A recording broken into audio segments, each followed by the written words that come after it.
नमस्कार दोस्तों, आप सुन रहे हैं बियॉन्ड थॉट। अगर आप पहली बार इस चैनल पर आए हैं तो सब्सक्राइब जरूर कीजिए, क्योंकि यहाँ हम सफलता की नहीं बल्कि स्वयं को समझने की बात करते हैं। और आज हम एक ऐसे विषय पर बात करने वाले हैं जो शायद आपके पूरे जीवन को देखने का तरीका बदल दे। प्रश्न है, क्या विचार कभी हमें स्वतंत्रता दे सकता है? पहली नजर में यह प्रश्न अजीब लगता है, क्योंकि हम जो कुछ भी जानते हैं वह विचार के माध्यम से ही जानते हैं। विचार ने विज्ञान बनाया, विचार ने तकनीक बनाई, विचार ने शहर बनाए, विचार ने सभ्यता बनाई। लेकिन क्या विचार ने मनुष्य को शांति दी? अगर दी होती तो आज दुनिया में इतना भय क्यों है, इतनी हिंसा क्यों है, इतनी बेचैनी क्यों है, इतना अकेलापन क्यों है? हमारे पास पहले से कहीं अधिक सुविधाएं हैं, लेकिन हमारे भीतर पहले से कहीं अधिक खालीपन है। क्यों? क्योंकि हमने बाहर की दुनिया को समझा, लेकिन अपने मन को कभी नहीं समझा। हमारा पूरा जीवन एक निरंतर भाग दौड़ है। बचपन से हमें सिखाया जाता है, कुछ बनो, सफल बनो, अमीर बनो, महान बनो, दूसरों से आगे निकलो, और धीरे धीरे तुलना हमारे जीवन का हिस्सा बन जाती है। हम अपनी तुलना अपने दोस्तों से करते हैं, अपने पड़ोसियों से करते हैं, सोशल मीडिया पर अजनबियों से करते हैं, और यह तुलना कभी समाप्त नहीं होती। जहां तुलना है वहां संघर्ष है, जहां संघर्ष है वहां शांति नहीं हो सकती। सोच कर देखिए, क्या आपने कभी किसी फूल को दूसरे फूल से तुलना करते देखा है? क्या आकाश कभी दूसरे आकाश जैसा बनने की कोशिश करता है? क्या नदी किसी समुद्र से ईर्ष्या करती है? नहीं, लेकिन मनुष्य करता है, और यही उसके दुह का आरंभ है। हम हमेशा किसी और जैसा बनना चाहते हैं, कभी किसी सफल व्यक्ति जैसा, कभी किसी संत जैसा, कभी किसी आध्यात्मिक गुरु जैसा।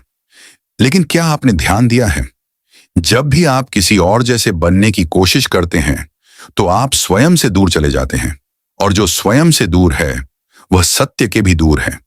मन हमेशा सुरक्षा चाहता है, वह किसी विश्वास को पकड़ लेना चाहता है, किसी धर्म को पकड़ लेना चाहता है, किसी विचारधारा को पकड़ लेना चाहता है, क्योंकि पकड़ने में सुरक्षा महसूस होती है। लेकिन क्या सत्य कभी पकड़ में आ सकता है? यदि आप किसी निष्कर्ष पर पहुंच गए तो खोज समाप्त हो गई, और जहां खोज समाप्त हो गई वहां जीवंतता समाप्त हो गई। सत्य कोई मृत वस्तु नहीं है, वह हर क्षण नया है, हर क्षण जीवित है। इसलिए उसे किसी पुस्तक में कैद नहीं किया जा सकता, किसी मंदिर में सीमित नहीं किया जा सकता, किसी गुरु के शब्दों में बंद नहीं किया जा सकता। उसे केवल देखा जा सकता है, सीधे, बिना किसी मध्यस्थ के। लेकिन देखने के लिए मन को शांत होना पड़ता है, और हमारा मन कभी शांत नहीं होता। सुबह से रात तक विचारों का शोर चलता रहता है। एक विचार जाता है, दूसरा आ जाता है। एक चिंता समाप्त होती है, दूसरी शुरू हो जाती है। एक इच्छा पूरी होती है, 10 नई इच्छाएं पैदा हो जाती हैं, और इसी चक्र में पूरा जीवन बीत जाता है। क्या आपने कभी अपने विचारों को बिना हस्तक्षेप के देखा है? सिर्फ देखा है, बिना उन्हें अच्छा या बुरा कहे, बिना उन्हें बदलने की कोशिश किए? अगर नहीं, तो एक दिन शांत बैठकर देखिए। आप पाएंगे कि मन लगातार बात कर रहा है, लगातार भाग रहा है, लगातार कुछ चाहता है, लगातार किसी चीज से बचना चाहता है। और तभी एक अद्भुत बात समझ में आती है, विचार ही भय पैदा करता है। कल क्या होगा? अगर मैं असफल हो गया तो? अगर लोग मुझे पसंद नहीं करेंगे तो? अगर मैं अकेला रह गया तो? ध्यान दीजिए, इनमें से कोई भी भय इस क्षण नहीं है, वे सब भविष्य की कल्पनाएं हैं। और भविष्य की कल्पना कौन करता है? विचार। इसीलिए विचार भय को जन्म देता है, और फिर उसी भय से बचने के उपाय भी खोजता है। यही मन का खेल है, और जब तक यह खेल चलता रहेगा तब तक स्वतंत्रता असंभव है। स्वतंत्रता का अर्थ यह नहीं कि आप जो चाहें वह करें। स्वतंत्रता का अर्थ है भय से मुक्त होना, तुलना से मुक्त होना, लालच से मुक्त होना, ईर्ष्या से मुक्त होना, अतीत के बोझ से मुक्त होना। और यह मुक्ति किसी प्रयास से नहीं आती, ये समझ से आती है। जब आप किसी चीज को पूरी तरह समझ लेते हैं तो वह अपने आप समाप्त हो जाती है।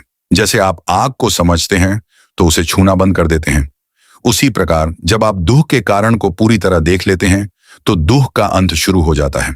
लेकिन इसके लिए साहस चाहिए, स्वयं को देखने का साहस, बिना किसी मुखौटे के, बिना किसी दिखावे के, बिना किसी बहाने के।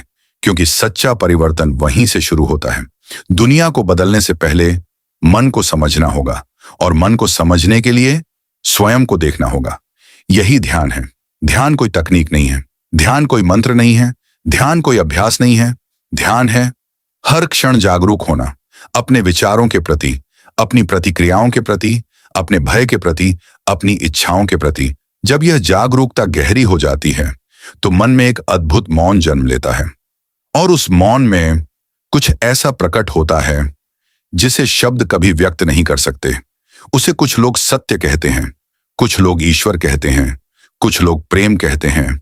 नाम महत्वपूर्ण नहीं है, महत्वपूर्ण है उसका अनुभव, और वह अनुभव केवल उसी मन को उपलब्ध है जो पूरी तरह शांत है, जो अतीत के बोझ से मुक्त है, जो भविष्य की चिंता से मुक्त है, जो इस क्षण में जी रहा है। तो मित्रों, आज किसी उत्तर की तलाश मत कीजिए। आज केवल प्रश्न के साथ रहिए। मैं कौन हूं? क्या मैं अपने विचार हूं? क्या मैं अपनी यादें हूं? क्या मैं अपने भय हूं? या फिर इन सब के पीछे कुछ और है, कुछ ऐसा जो हमेशा मौन है, हमेशा स्वतंत्र है, हमेशा जीवित है। उसकी खोज कीजिए, क्योंकि शायद यही जीवन की सबसे बड़ी यात्रा है। धन्यवाद। आप सुन रहे थे बियॉन्ड थॉट। यदि यह चिंतन आपके भीतर किसी प्रश्न को जगा पाया हो तो चैनल को सब्सक्राइब कीजिए, क्योंकि यहां हम उत्तर नहीं देते, हम प्रश्नों के साथ जीना सीखते हैं। फिर मिलेंगे एक और गहरी यात्रा में।